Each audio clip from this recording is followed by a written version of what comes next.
Welcome to the Reclaim Leader podcast. I'm Jason Tucker. And I'm Jesse Skiffington. We're two pastors in the trenches who are passionate about church health for greater gospel impact. We share the ups and downs of ministry, strategies that worked for us, and some that didn't. Best practices and practical tools for church leadership. The goal, to help all of our churches flourish. Let's get started.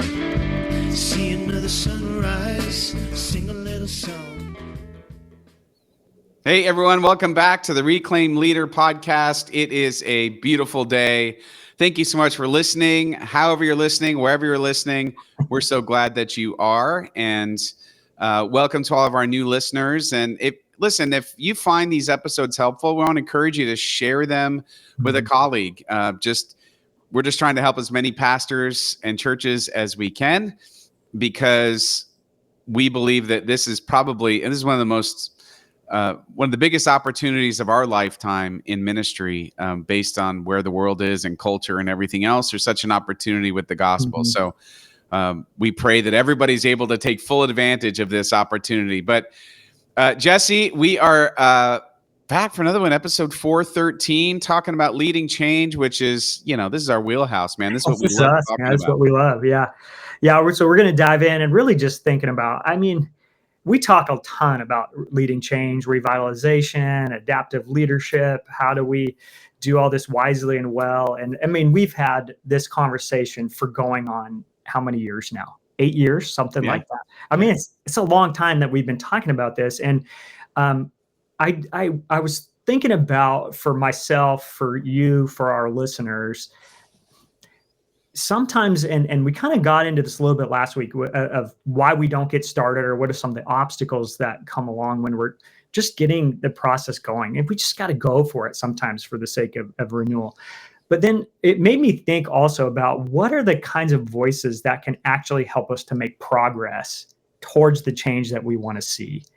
And we're going to talk about 4 different types of voices that I think can be helpful to us, depending on who we are as a leader, where we are as an organization, and kind of depending on what kind of help and support we need for the change that we want to bring about. So as we're thinking about this, I think the maybe a way to get us into the conversation is to just assume that we've all decided that change is a good idea, that we're going to be moving towards a new vision, that revitalization and renewal in the church is worth the effort, and we're going to go about that in some way. And so part of that is just beginning to get a picture in our own heads and hearts, and as a leadership team in our churches, of where we are now and where we want to be.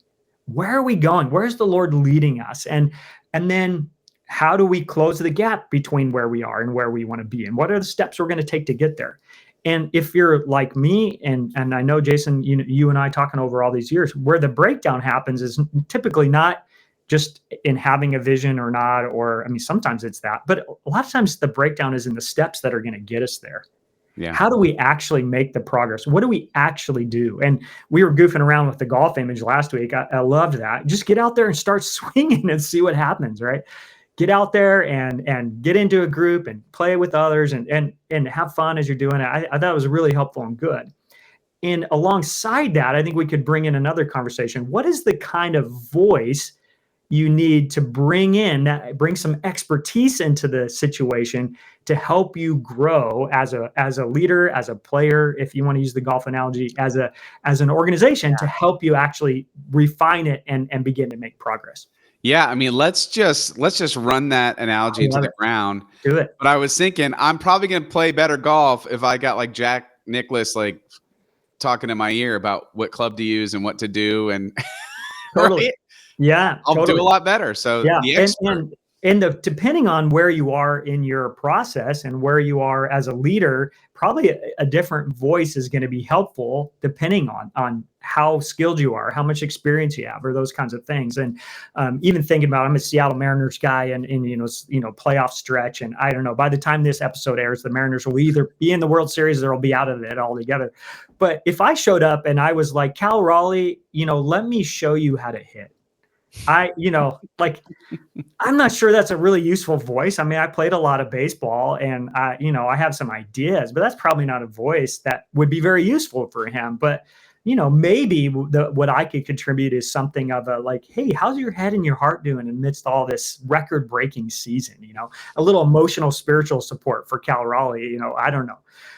And so we need different voices at different seasons. And so I wanted to just talk about 4 voices, and I'm going to put them in a quadrant. So just if you're listening, take notes. Maybe just draw a giant quadrant. So a giant plus sign with 4 quadrants: left, right, bottom left, bottom right. And we're going to put some things in there and think about the type of voice that goes into each quadrant, so that you can think about which voice would be most helpful to go and pursue to speak into your current situation to help you make progress toward the change you want to see. So is that clear as mud? Yeah, I love it. No, it's perfect. Let's go. Okay, so the four quadrants, and we're going to start with the 4 voices, and then I'll talk about a couple things that we're going to put on the axes and whatnot to help us understand what those voices can contribute to us. But in the top left quadrant, we're going to put the word counselor. So put the word counselor in there. Counselor is someone who's there to give you counsel, right? So we're going to talk about what that means. In the upper right quadrant, we're going to put the word coach. A coach, and I'll share a little bit more about my definition of the word coach. But a coach is someone who helps us to grow as a player, and often can help take the raw materials that we already have and bring out even more out of us, and those kinds of things. And then bottom left quadrant, we're going to put the word mentor. Mentor is usually someone who's a season or 2 further ahead of us in life and experience, and we're going to be drawing from that as they show us by example, things like that.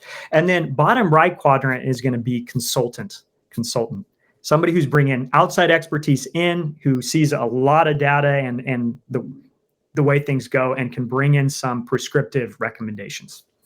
So we got those 4 quadrants. And now we're going to work on the axes a little bit. Okay. So on the side of counselor and mentor, off to the side of that, you're going to write lots of teaching. So a counselor and a mentor are going to bring a lot of resources and a lot of teaching in to help you think about your situation or the change that you're trying to be about. On the opposite side, on the coaching and consulting side, not much teaching. We're going to write not much teaching. So they're not going to be help you learn it that way. It's going to be a different kind of process over here. So we got lots of teaching over here, not so much teaching on the far right. Now, on the very top, we're going to write, I set the agenda above counseling and coaching on that top side of the graph. I set the agenda. And on the bottom of the graph, on the quadrants, we're going to write, they set the agenda. So counseling and coaching, I set the agenda. Mentoring and consulting, they set the agenda. Okay, so we got our quadrants all lined up now. Yeah. So I like it. So let's walk through each one. And I want you to, as you're hearing this, and Jason, feel free to interrupt as we go along, which voice would be most helpful for where you are in your season of leadership or as you're leading change right now? What would be most useful? So let's look at counselor for just a moment. So counselor, like we said, is going to follow the agenda that you set. You sit down in a room with a counselor and they say, what do you want to talk about today, Jason? And you say, boy, I want to talk about my golf game, or whatever you're going to say, or I want to talk about leading change in the church, or I want to talk about this elder that's really causing me some problems. I want to talk about whatever. But the counselor's not going to just listen. They are going to do that, and they're going to actively listen, but they're also going to make some recommendations or provide resources or give you some counsel about how to engage with that difficult elder, right? They're going to say, Jason, you know what?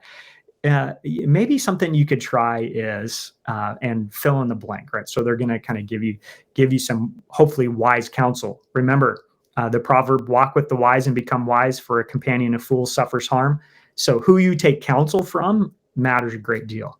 And so as you're thinking about counsel and you're setting the agenda, but you're gaining good teaching or good input from that counselor, is there someone like that comes to mind for you, Jason, that's kind of gives you counsel in that way? Yeah, actually, Dr. Bob Weitzel, who we've had on the podcast. There's been a few times in ministry where I feel like, I want to ask him about a particular thing and hear his teaching on what he has to say. Yeah.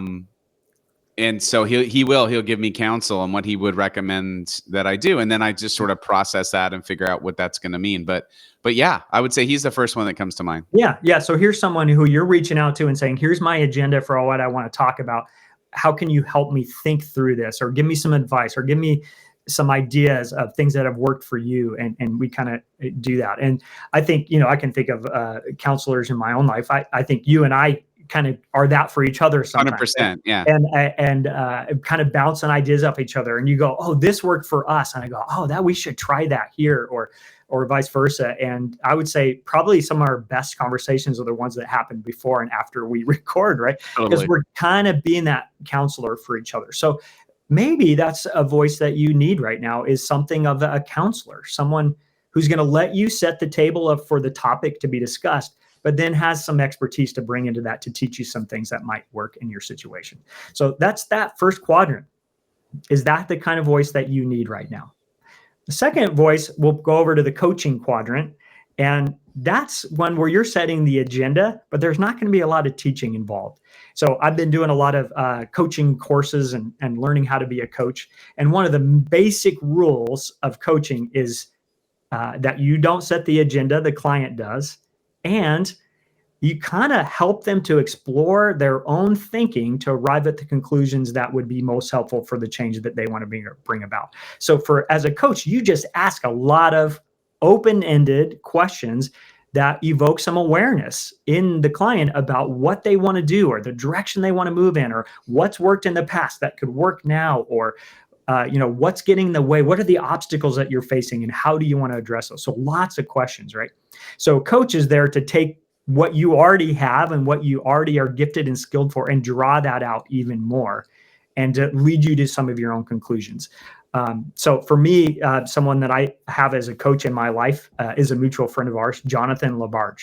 Nice. Jonathan's awesome. And Jonathan has taken some of these courses, coaching courses as well. And so we've had to practice coaching each other. Right? I love it. Jonathan's so good. He just asks really insightful questions that help me explore my own thinking, my own emotions, my own ideas, and kind of teases things out that help me then tell a story about how I'm going to get from where I am to where I want to be. But he doesn't ever give me advice or tell me what to do or what he thinks would work. He just helps me process. So sometimes we need a coach just to help us sort out our own thinking, and then to have the kind of the buy-in and the commitment to then follow through. So that's kind of the coaching world. I don't know. Coaches in your life, Jason? You've had a lot of sports coaches in your life, I imagine. Yeah, for sure. Not a ton of ministry coaches. Not that I didn't need them at any time, but I think there didn't seem to be a lot of opportunity around that for me. Yeah. Yeah, I hear that. Yeah, I think that's kind of a newer phenomenon a little bit, but I think for us as leaders in our churches, it's really helpful just to have someone to process our thoughts out loud with. That's not going to make recommendations. They're going to just lead us through a process to help us explore our own thinking, and then even make some commitments. So one of the things we do at the end of a coaching session is, what commitment do you want to make today?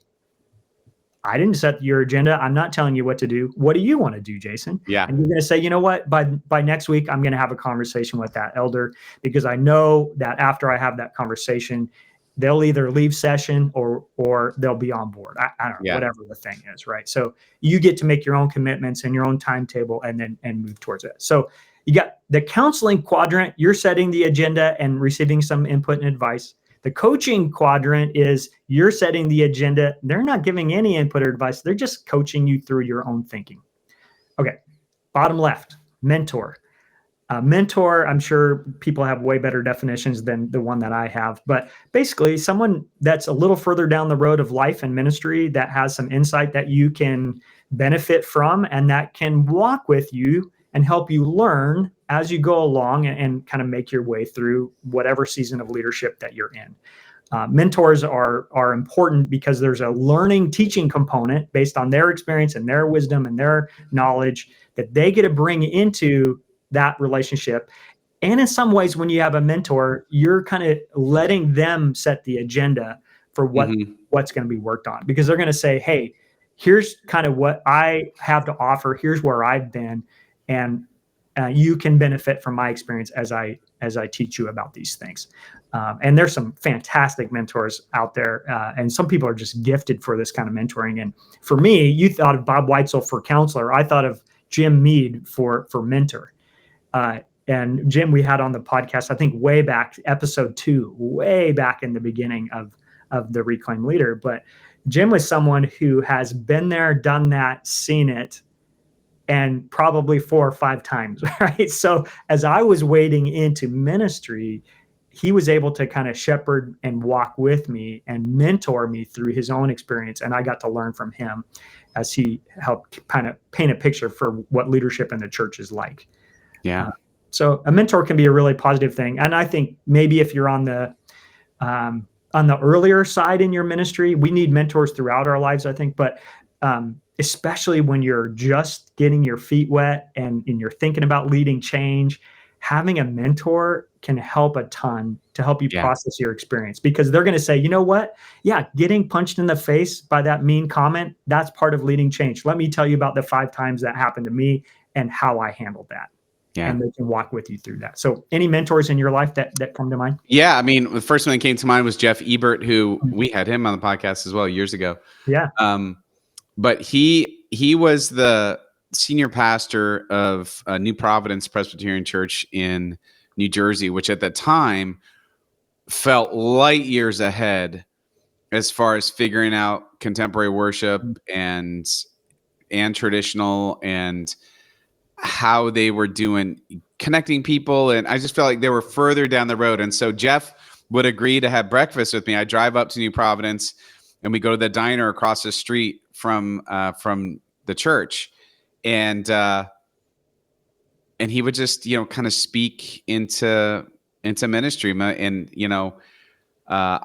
he'd be like, yeah, so we're working on this, and, have you worked on this, or this is, or he'd be like, this is the couple things that really helped us get to where we are. And so then I'd ask him a bunch of questions about that.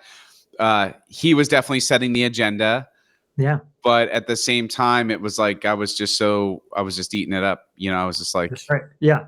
Yeah. Tell me more about how you did it. Benefiting a ton from just learning from the example and the experience that he has. And sometimes it's even, someone will point to some resources and just say, hey, here's some things that worked for me, and maybe they work for you too. But I think having that more seasoned ministry mentor that can help you navigate stuff. And sometimes you're going to bring a question, but a lot of times it's going to be they're just kind of pouring into you from their own experience, and then encouraging you to take some steps in ministry based on kind of things that they know about, and then coming back and processing that together, and they kind of coach you through that too. So mentors are awesome. And I think they can be hard to find the right kind of mentor. Yeah. And it's not always like, will you be my mentor? It's sort of, I don't know. So sometimes that's the case, but a lot of times it's sort of mentors in different arenas of life that just God brings into your life. So maybe that's what you need. Maybe you're kind of newer to ministry and you just need to be a sponge and soak it up. And if that's you, I would just encourage you, if you reach out to some like amazing seasoned pastor like Jason Tucker, say, and just pick Jason. He'd be a fantastic mentor for any of our younger pastors listening. I would just say, when you have that conversation with Jason, ask a question and then let Jason do most of the talking. Okay, so here's what I mean. Jason, you and I have both done this. We meet somebody that we admire, and we're so excited to meet them, and they have so much wisdom to offer us. But then we end up being the ones that talk the whole time. Yeah. Because we're so excited, we're nervous and whatever. And it's like we missed out on that opportunity to gain all that wisdom. So in your mentor relationships, think in terms of asking questions and listening, so that you can benefit from all the ways that God has been at work in them, through them, and through their experiences and the ups and downs that have come. So maybe you need a mentor voice in your life. And then the last quadrant, and this is one, maybe you can poke out a few things with us here, Jason, is that something of a consultant. Mm-hmm. Someone that is bringing outside expertise into the situation. In a certain sense, they're setting the agenda based on, the metrics and kind of strategy and tactics that have worked in other places, and they're bringing those things into your church. or into your leadership setting. And I think of the guest services example for your church at Tower Hill, right? Was it Bob and his crew coming in? Bob Weitzel and those guys. Yeah, and we didn't. Here's what it was like when we visited your church, and and nobody said hello. Here's what we recommend, right? Yeah. So it's not so much learning; it's kind of a prescriptive approach. You're bringing someone in who has professional expertise or knowledge in a certain area to help you apply that in some way. They're not necessarily teaching you about all of that. They're just saying, here's the thing that might work best in your situation. But I'm sure there's way more that you would say about the benefits of having a consulting voice in your life. What are some of the other things you've experienced in that arena? Yeah, so I have found that it's always good, when you feel like you're getting stuck around a decision point, to just get some outside eyes to come in and to evaluate, but at the same time suggest based on experience or based on, hey, we've helped others, or we've navigated this way, and here's the process. So consulting, so like, let's say, for example, a church calls me up to do a consultation with them. I have a process that I bring to them. So they're not setting the process, and they plug in whatever's unique to their context into the process to generate outcomes. Yep. Interestingly, as you set up this quadrant, I feel like I am both at times coach and consultant when I'm doing this, because the coach part is I'm trying to get the church to figure out what's going to be best for them, because I don't know them the way they know them. That's right. However, I can bring a tried and true process to help them get to the result based on what they feel the need is. So it's kind of a mix, right? Yeah. In some ways, I imagine, it depends on which hat you're wearing at the time. Yeah. Probably all four of those are showing up in a relationship. You're kind of counseling with the pastor, you're coaching a leadership team, you're bringing some tried and true methods through the consulting kind of lane. Yeah. And maybe even some of the mentoring stuff shows up in there as you take a young, pastor under your wing. So there's a lot that can overlap with all these things. And I think it's helpful to kind of understand how each of those kind of function, and thinking about which, or maybe multiple of those, would be most helpful to bring into this moment of change in the life of the church. Because you might be stuck around a process and you just need someone to tell you how to take someone from your community, and when they show up, what do you do with them until they become a Christian or a fully engaged, part of the church? And you need a system. You need a consultant to give you a tried and true system. Or maybe you just, you're dealing with some challenges in your own leadership, and you just need someone to talk it through with you, not to tell you what to do, but just to process it so you can grow, or you can move in a direction, or whatever. So I think all four of these voices are really important in our leadership and in our ministry. And there might be moments when one of those voices is more helpful or more relevant to a particular moment. But I would say over the course of time, we ought to be thinking about having all four of these at work in some way in the midst of our leadership, so that we can be the healthiest versions of ourselves, and so that we can lead change effectively.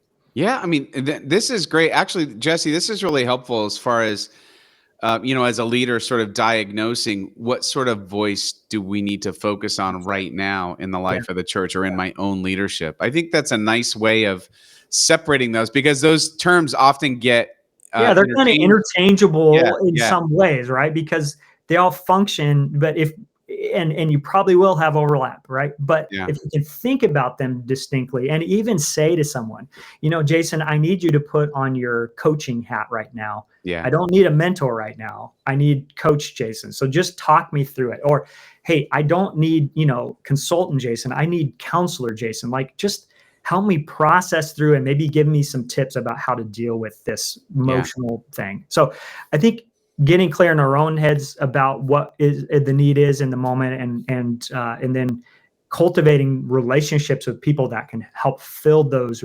voices in our life and ministry, I think, is also important. So, we mentioned a few people specifically.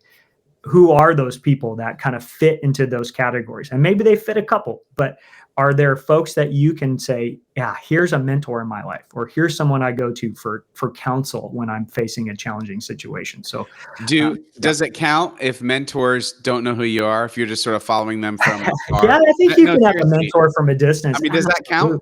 Because Yeah, there's a bunch in that category for me. Yeah, no, for sure. Like I would say Dan Ryland can be Yeah. that kind of for us, right? I mean, Dan, we met him. He would be nice to us if we saw him. He probably wouldn't, well, he wouldn't remember my name anyway. I'm pretty sure he'd be like, hey, you know, like, Hey, good to see man. you again. But we look to him and to his experience and his teaching and his kind of way of being as an example to follow. So I do think you can have a mentor like that. But in an ideal scenario, you have a mentor that you can process stuff with, Yeah. and they can ask you questions about how it's going to. But Yeah. anyway, so I'm bringing this in, borrowing some from some of the coaching stuff that I'm learning about, and bringing this into our conversation, because I think for you and me, we want to see traction towards the change that we've set out to make progress toward. We have this ideal. So how do we actually move toward it? And having some of these kinds of voices will help us lead change well. So anyway, a little preachy on my side today, but I just wanted to get It's good. get that picture, that quadrant out there for folks to be thinking about. It's good. Thank you. This is actually a really helpful tool. So, hey, everyone, I hope you're doing great. I hope that this is helpful for you. And as always, reach out to us if you have any questions or just want to reach out about ministry. Jason or Jesse at reclaimleader.com. You can follow us on social. We're on the Gram and a couple other places, X, because I have a problem. But I don't know. X is like for all of us who don't like ourselves. No, I'm just kidding. It's there's just a lot of anger on there. But yeah, so reach out to us anytime at all, and it's great. It's great getting to do this again, Jesse. Thanks for bringing it. And as we always say, ministry is hard. It is so much better when we do it together. Take care, everyone.